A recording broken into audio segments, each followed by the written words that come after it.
In this video, I'm going to teach you how to install Copilot in Excel so you can get AI-powered assistance right inside your spreadsheet.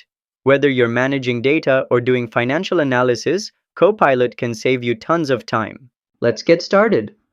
First, open your Excel application and make sure you're in the Home section. This is where most tools and plugins can be accessed. Next, click the Add-ins button found in the toolbar. This opens up a window for browsing and managing Excel add-ons.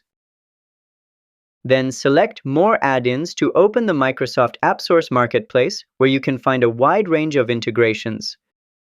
After that, type Copilot in the search bar and look for Copilot for Finance from the results. Now click Add to begin installing it, then select Continue when prompted to finalize the setup.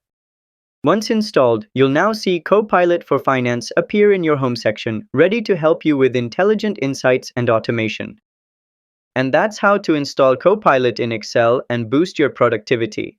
If you found this helpful, give it a thumbs up and subscribe to How to Tutor for more tutorials just like this. See you next time!